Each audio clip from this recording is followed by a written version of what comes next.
Hello.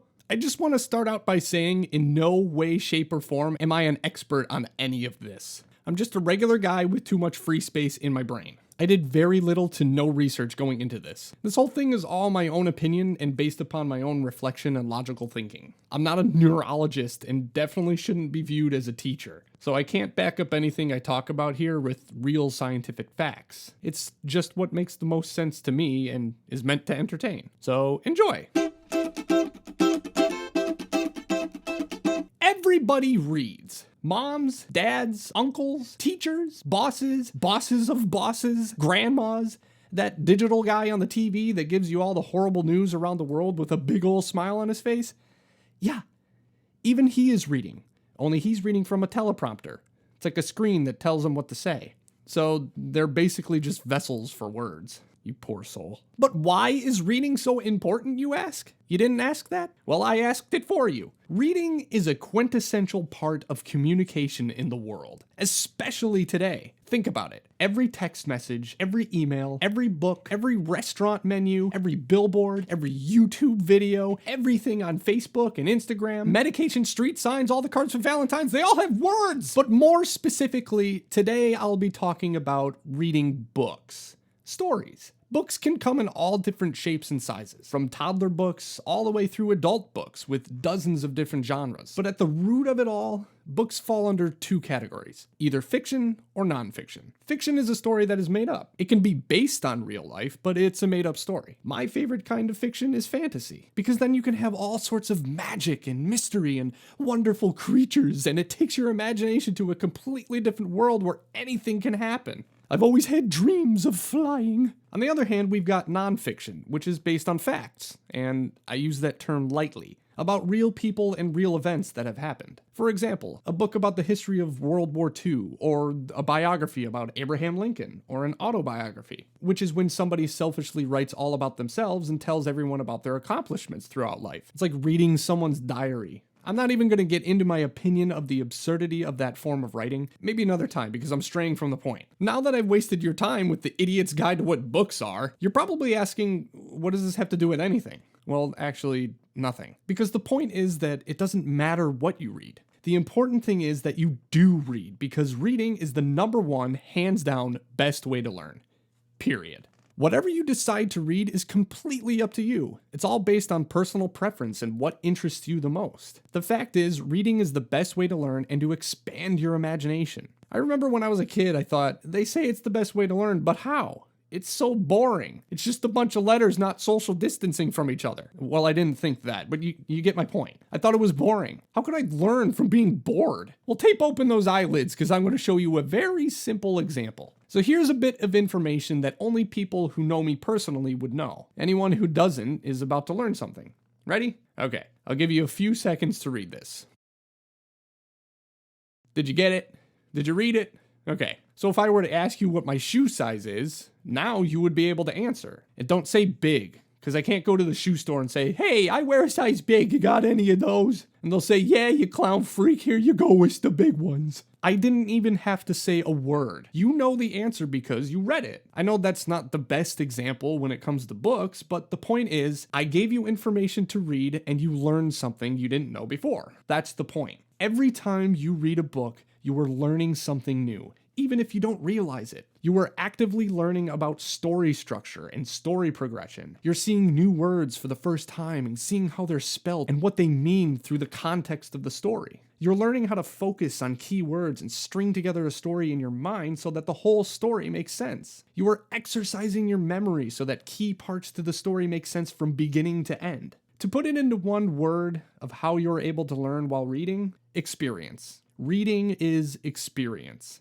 And I'll touch more on that later. But first, what's that? A knock on the door. Who could it be? Oh, look! It's an audiobook! And all the ladies at the book club meeting in the other room peer in and snarl at the audiobook. It's okay, audiobook. We'll talk over here. A lot of books come in audiobook format, where a human being, presumably, will read the book to you. Wow, I can read a book blindfolded? No. Instead of reading the book, you only have to listen to it. The book is being read for you. It takes away the visual aspect of reading and turns it into an audible one. And That's where the argument comes in. Solo reading versus audiobooks. Which one is better? Which one is more effective? A lot of people will say that reading on your own is way better and way more beneficial. It keeps you attentive to the story, and by reading it yourself, you are more involved because you have to pay attention. It's a one-on-one connection with the book. But is this really true? Do you retain more by reading it yourself or listening to it? Is it a better way to learn by actively reading it yourself rather than having someone else read it for you? I don't know. But in order to find out which way of reading books is better, first we have to find out exactly how we are learning from books. Now, I talked about experience before, and I'm going to touch on that a little more because it's very important to the point I'm trying to make. So shut up and listen, you turds. Sorry. Do you remember when you first went down a slide? Or the first time you rode a bike? Or maybe the first time you tasted ice cream or your favorite food? Or maybe the first time you fell down and scraped your knee? That's an experience. And when you think about that experience again, you know exactly how you feel about it, whether it was good or bad. When you think about your favorite food, it probably makes you happy and you can almost taste it just by thinking about it. Or if you've ever stubbed your toe, you know that it doesn't feel too good and you want to punch the nearest person in the face like it's their fault. When an author writes a book, the story he or she is telling is an experience. No matter what the story is, and whether it's fiction or nonfiction, doesn't matter. You are experiencing things that you may have never faced and may never face in your lifetime. But through reading and a bit of imagination, you can experience these things too. And the best way to learn, in my opinion, is through experiences. You can learn all sorts of different ways, but there is no better way to truly learn than to experience things firsthand. I don't care how many people tell you that going to college and getting material jammed into your memory by force in order to receive a letter grade is going to help you learn, which works for some people, but experience still outclasses that method any week of the day. So, what does that have to do with books? How can I experience things in books if it's not actually happening to me? Oh, do I eat it? No, sarcastic ghost boy. I'll give you an example from a little something that I wrote. A little boy was going to the beach for the first time with his parents. They arrive at the beach parking lot, and over the sandy hill, the boy can hear the waves crashing onto the shore. He is overwhelmed with excitement. He can't wait to play with his new shovel and bucket and make a big sandcastle. He leaps out of the car, forgetting to put on his sandals first, and as his bare feet hit the blacktop of the parking lot, his feet start to burn. He runs quickly to the sand before his feet catch on fire. What a silly boy. He waits for his parents in the cool shade under a tree, and his feet feel much better. They find a spot close by where they parked and right next to the water. The boy can hardly wait to rush into the crashing waves and start on his sandcastle. He runs into the water, and the waves break around his ankles. He laughs as the cold water tickles his feet as it rushes back into the ocean. He runs back to his parents, and the soft sand cling onto his skin where the water made his feet wet. Why couldn't he get the sand off? It didn't stick to his feet before. Maybe it was because he got his feet wet that made the sand so attracted to him. He went back to his parents to fetch his bucket and shovel. Okay, let's just assume that everyone knows what a beach is, and let's pretend you've never been there before. So if you've never been to the beach before, or even if you have, you could imagine a lot of these sensations that the boy was feeling, right? The hot pavement, the cool sand, the wetness of the ocean, and then the sand getting stuck to you. Even if you've never been to the beach, you can imagine what that would feel like. Now, if you go to the beach, you've learned not to stand on the hot pavement. And if you get wet and roll around in the sand, you're gonna get very nasty and you need to rinse off before you get back in my car I just vacuumed it yesterday. That is an experience through reading. Even if you've never been to the beach, you've now had an experience with the beach. And there are so many books out there with different stories just waiting for you to experience. Okay. What if I were to tell you you have a special power unique to you and no one can stop you from using it? Sounds pretty cool, right? Pretty cool. I'm pretty sure you already use it every day. And it's the one little thing that ties all this together. That enormous power that you have is your imagination. Ugh, that's so lame. I thought it was going to be something super cool, like I could turn invisible or something. Okay, you want to be invisible?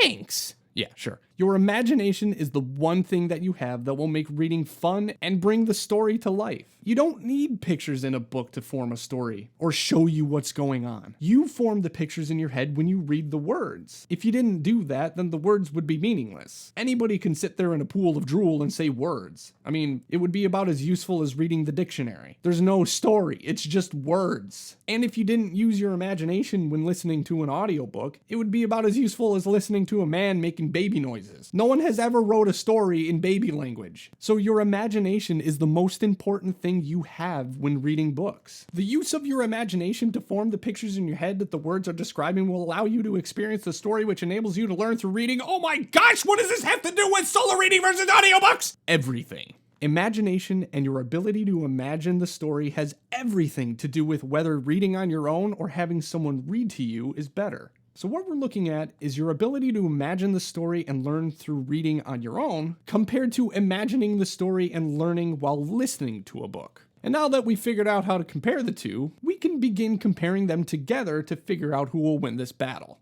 Okay, I need a minute. Sarcastic Ghost Boy, can you take over for a second and just tell them the one major difference between the two? Wait, where did you go? I'm still here. Oh yeah, I forgot you're invisible. I miss my face. Well, can you take over for a second? Sure thing. You go ahead and go take a poop and I'll explain things here. I don't need to poop, I just wanted to drink So of the water. one major difference between the Alright, two styles of reading comes through your senses. You know, touch, sight, smell, taste, hearing, and the electromagnetic telekinetic connection between minds. Wait, what? That's not one. Hey, who's explaining things here?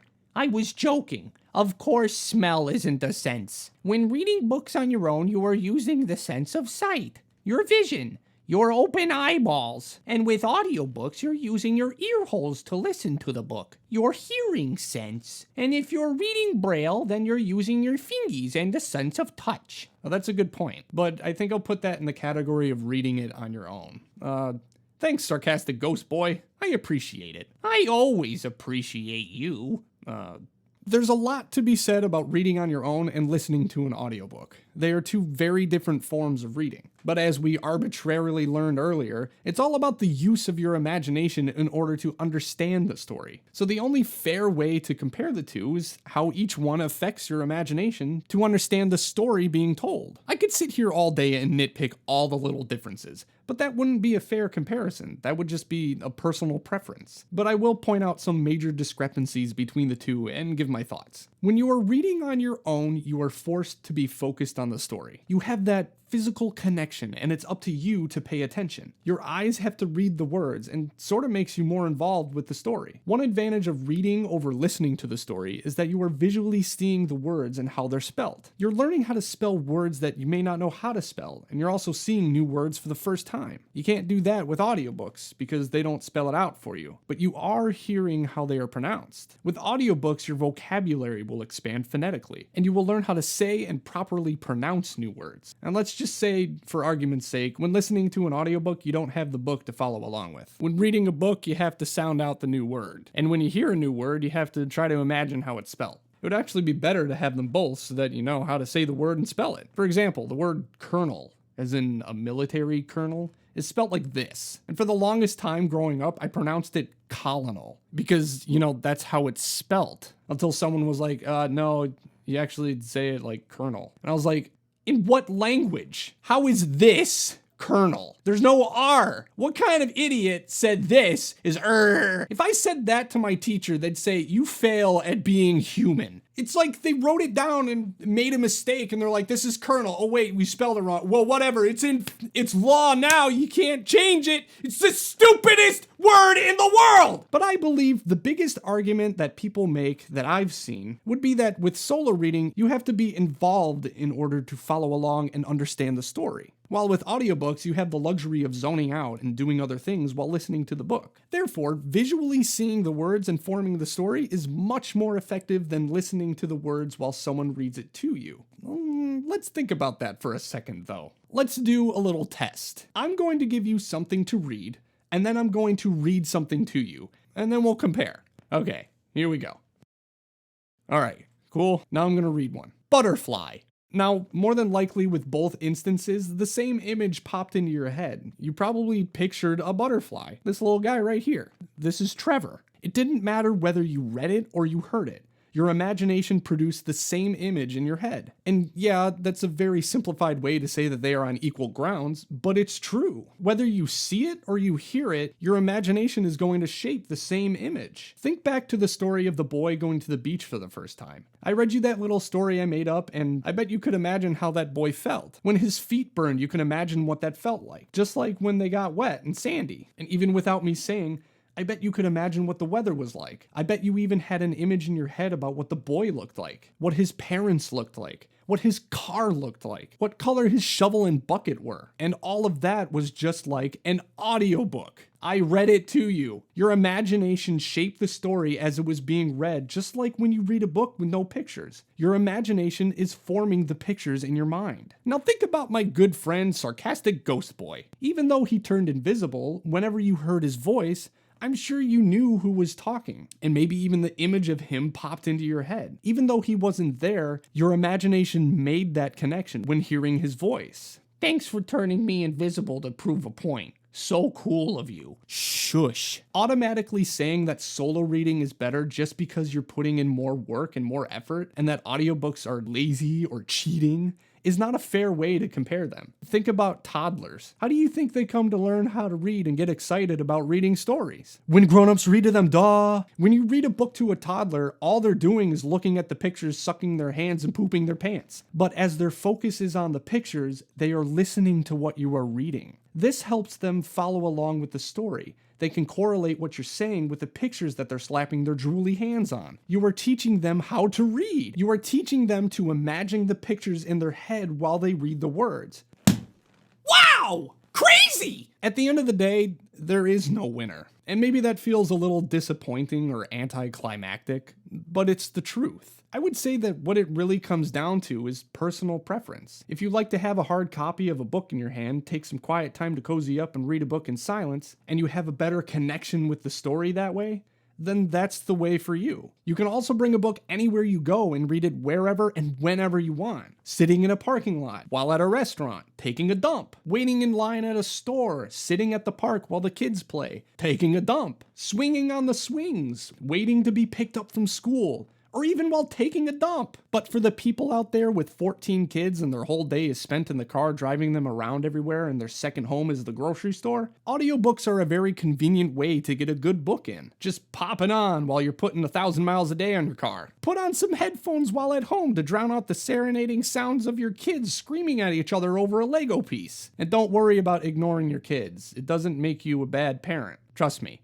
we've all done it. I don't care what kind of angel room parent attached to my kid's shadow for support anti-Karen you are. You've ignored your kid once or twice for a bit of reprieve. It's okay. Just admit it and go listen to an audiobook. In the end, if someone reads a book and another person listens to the same book, they're both going to be experiencing the same story. Whatever way your imagination can thrive and enjoy the story, that's the way you should try to do it. And if you can't do it one way, it's okay to try the other way. As long as you're reading, you're experiencing new things, new stories, and that's what's important. It's better than saying, well, I can't read my book, so I won't read it all. Okay, fine, stay stupid. I suppose this was just a roundabout way to say reading versus not reading. And the clear winner of that is reading. Whether it's reading on your own or an audiobook, it's far better than not reading at all. Okay. Just to finish things off, I'll give you my personal preference. I personally like to read on my own rather than listen to audiobooks. For me, reading on my own is slightly better, so I guess you could say for this battle's sake, solo reading is better for me. But only like a skosh. And if you don't know what a skosh is, it's like a smidgen. And if you don't know what a smidgen is, it's just a skosh. Here's my reasoning. The disconnect I feel with audiobooks is the main issue. Solo reading allows me to stop and think easier, go over the material again, highlight certain things that I find to be important or interesting, and really ponder the story and what the author is trying to portray. Audiobooks make it more difficult. It's a stream of audio that will keep reading. You would have to pause the audio, and if you wanted to hear it again, rewind and find the spot. It makes it more difficult to reflect on what the author is saying, I'm not saying you can't do the same things, but it's just a longer process and really disconnects you from the story. Audiobooks are more for listening to the story without stopping, while reading on your own allows you to stop, but also stay connected with the story, and I feel that works better for me. Okay, I'm done. That's it. But now it's your turn to talk. Let me know your thoughts in the comments. What do you think? Like I said, this is my opinion, so I want to hear all of yours. Do you agree with me? Do you disagree? Which way of reading do you prefer? And please let me know if this made sense and if you understood what I was talking about. Let me know what I could do to make the next one better. I'm going to be making more of these Let's Talks, so some critique is welcome and it'll help me make it better for the next one. And don't forget to comment down below what you want to talk about. You could be responsible for the next video. Who knows? So anyway, if you enjoyed this video, just leave it a like and let me know. If you want to see more stuff like this, you can follow us by clicking subscribe. It's completely free, so why not? It helps us out. And if you hit that little bell icon, YouTube will notify you when another one of our videos comes out. And that's it. Thanks for watching, and I'll see you again soon. Okay, bye! Can I come back now? That's not up to me. If you want to help Sarcastic Ghost Boy to come back, you have to hit subscribe and the like button. So go ahead. You can bring him back.